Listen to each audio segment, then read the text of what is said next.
was stormy. Well, it was really stormy. Rain, there's hail, the wind's coming up. Thunder and lightning, and it just wasn't good. He said, "Get down here."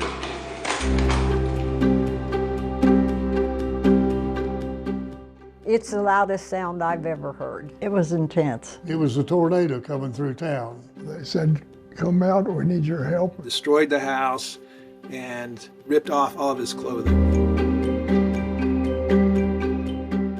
Everything on this block, on this first half was gone.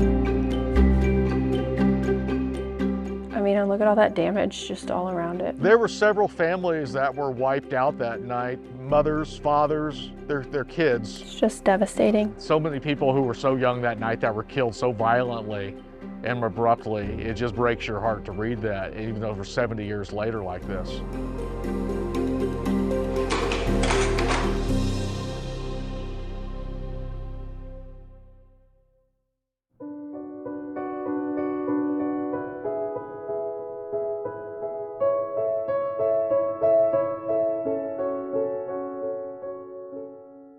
About 30 miles southeast of Wichita, you'll find the small town of Udall in Cowley County.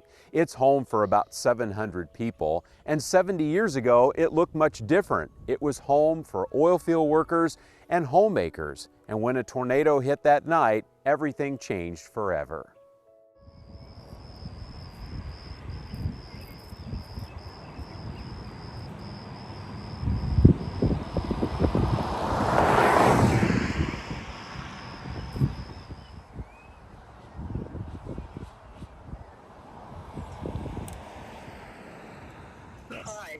Hi, are you coming down to the community building? I didn't know there was a meeting. Yeah, well, just hop on down right quick. This used to be the library. They're in the process of moving the tornado stuff over here. Okay. Thank you. Sorry it took so long. That's all right. We made it. Yeah. We worked on this for this was the 65th year, I think. We tried to get as many pictures of those who had perished in the storm. They took all the cars that had been damaged and they was in a row. Good morning, Bethine. Good morning, I'm sorry. You want to start? You're the oldest. Oh, okay. My name is Aline Kistler. My name is Beth Evans. So talk to us about, you know, we're talking about the Udall tornado. Take us back to that day, what you remember leading up to the storm. You had made mention earlier that it was windy that day. Yeah, it was windy, and my mother was helping host this bridal shower that was going to be in the community building. And I had wanted to go to the telephone office that night because I had gotten a chance to learn how to run the switchboard at the and so that I could work there part-time this summer. And my mother said, "No, you are going to that shower with me because I need your help." So I pouted most of the day, but I went to the shower, fortunately, because the lady in the telephone office was killed.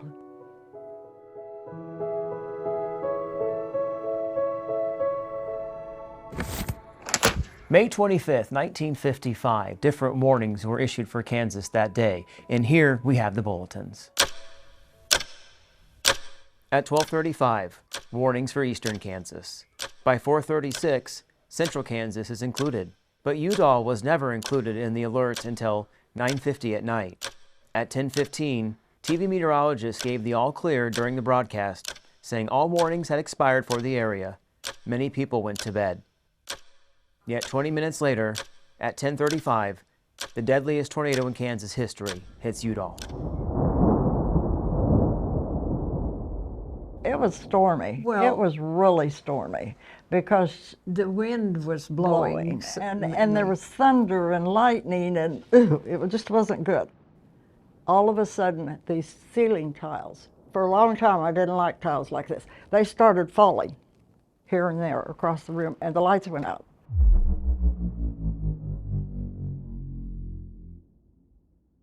Everybody talks about going through a tornado and it sounds like a freight train. Are there any sounds that stick with you all these years later? Oh, the sound of that was, it's the loudest sound I've ever heard. It was intense. Yeah, It really it was. Well, and see, we're right by the railroad tracks down here. And after the storm had passed and we're up there in this little cubby hole,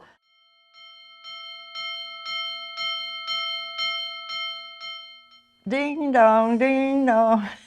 And that thing went on forever because it had evidently been put into action, and for a long time that bothered me a whole lot.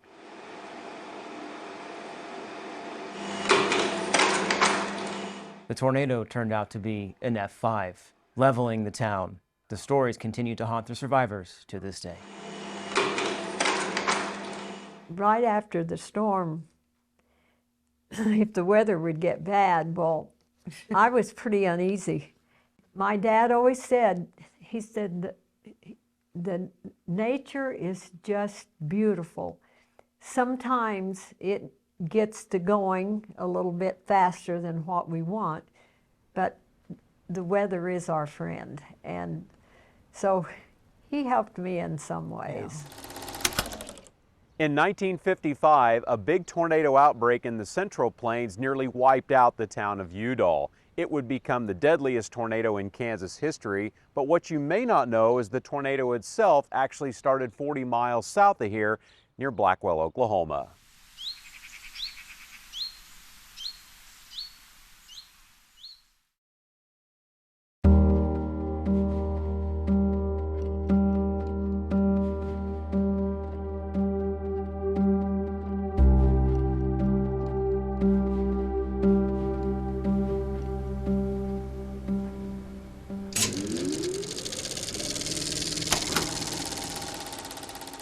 Exactly what part of the city was hit.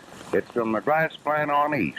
Everything east of that is level, and the glass plant is gone. And those that are calling in, we only have one circuit, and we can't answer all the telephone calls. Before a tornado hit Udall in 1955, the storm got its start about 40 miles south in Blackwell, Oklahoma. It killed 20 people there and another 80 in Udall. I was driving around town before the storm hit, and it started hailing. I mean, they was hail balls that big. And I picked some of them up. I had a boy riding with me, a friend of mine. And we took him out to his folks' place. And his dad stuck his head up out of the cellar. He said, "Get down here." And I said, "Well, there's a train on the tracks." He said, "There's no tracks over there." It was a tornado coming through town. My name is Wayne Purdy. I saw the chief of police there, and he sent me up north of there to check on this one house. We got there, and there was a woman there, and we took a closet door and carried her away from the house down to the hospital. We got about a half a block from that house when it collapsed. People who lived there didn't know north from south, came out in total darkness, total blankness, because ordinarily, you see, you could walk around at night and on the horizon you would see shadows of houses and buildings, but those buildings weren't there. Fortunately for Blackwell, only part of the town was affected, yet even today, it continues to touch those young first responders. I was worried about my car getting hurt because I heard the storm coming. Lauren Valentine is my name. We got down there and started picking up bodies with the help of other people that would bring them to us. And we wound up with 4 bodies in the back of our truck. No, I wasn't a hero. I was glad I was in it. It made me respect tornadoes. I'm not scared of them, but I respect them. I know what they can do.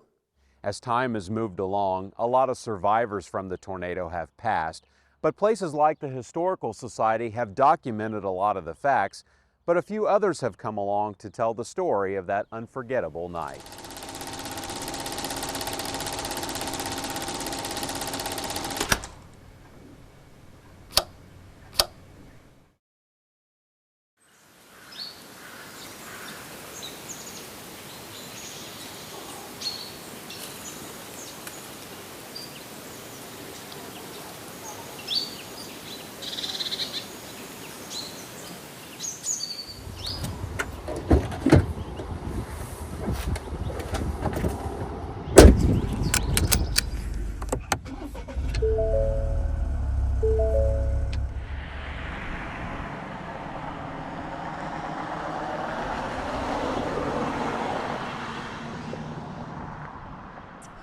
We remodeled in 2020.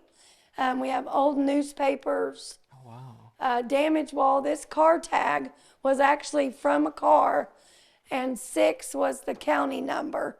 55, this was actually on a car. Oh my goodness. And was damaged. So this whole wall is from debris here in Yes, Blackwell? the majority of it came from like the glass plant, the yo-yo, things like that, old toys. My name is Melissa Hudson, and I'm the director of Top of Oklahoma Museum in Blackwell. Tornado wreckage on East Blackwell, and then there's a car. They're just picked up and tossed like nothing? They're just tossed like nothing, like. Let's see more debarking Yeah. that you can see right there.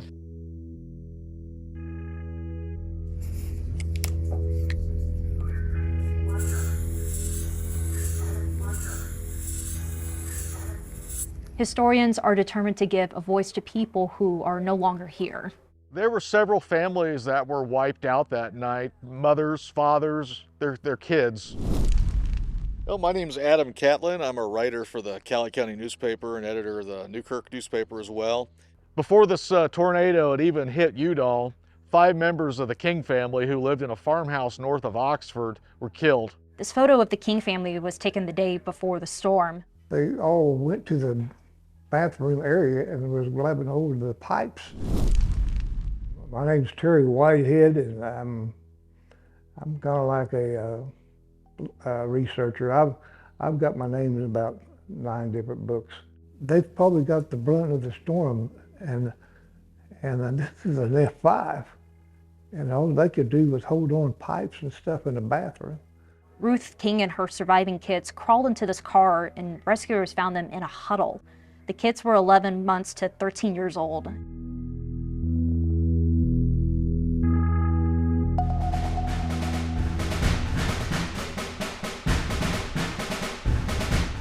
Powerful stories also came a year later when the high school band marched in the state parade. So my name is Jim Minnick. I live in the mountains of Virginia. A lot of people ask what my connection to the Udall tornado is. Short answer is I have a sister-in-law who grew up in the town. You know, they had no uniforms. They had been donated instruments, so they had enough instruments to play, but they went in white shirts and jeans. And they marched, and they got a standing ovation. You know, and that just is just, and several, like Beth and Arlene were both in that band. The love that and affection that was showed to us there, I'm still in awe of that. Reading that passage just makes me feel the power of community and resilience, and the strength of what we find when we work together.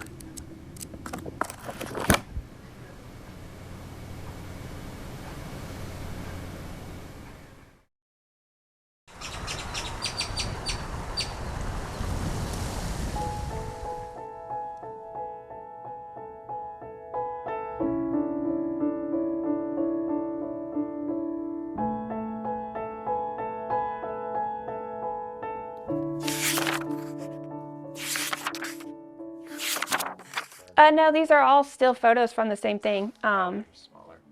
Yeah, they're just smaller. I mean, you can see people just standing where their house was. I mean, and look at all that damage just all around it.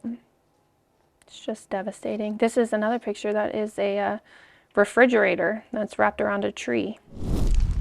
My name is Elise Davidson, and I am the Cali County Emergency Management Coordinator. Some of the photos they're just impactful just to look at how much damage. I mean, and they were even, I looked earlier and it was saying that some of the cars, they found just like the frame of them, but there was others that they never even found the car at all, which I'm like, that's so crazy.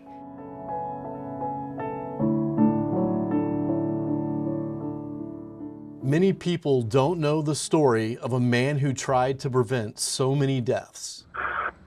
Harold Crum was the police and fire chief of Mulvane back in 1955.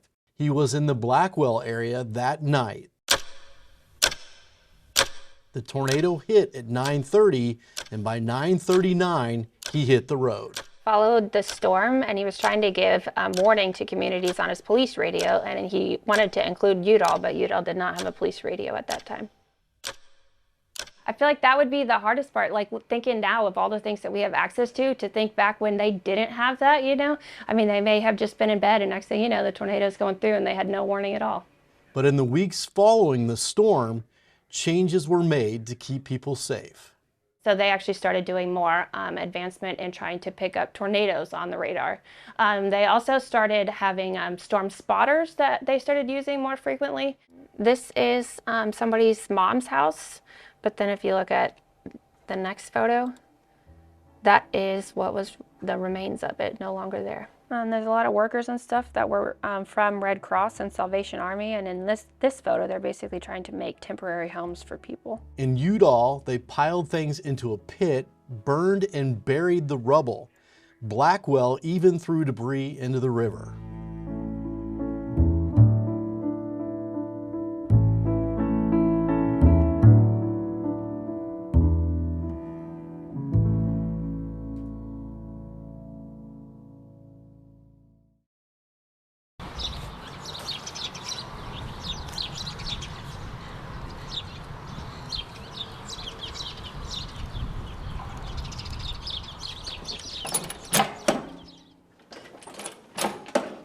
And it presses for just 8 seconds, and then.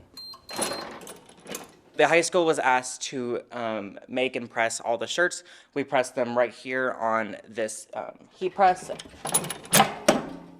is part of getting ready for our 70th year anniversary from the Udall tornado. Andrew Preston, and student of Udall High School. We are one big family, and so being able to have the high school make these shirts while also having the 4-H paint those railings and those benches. There's dripping right there. I have plenty. It's nice to really see the community come together and rebuild this wonderful town. And so painting these benches are the least we can do to just show our community some love.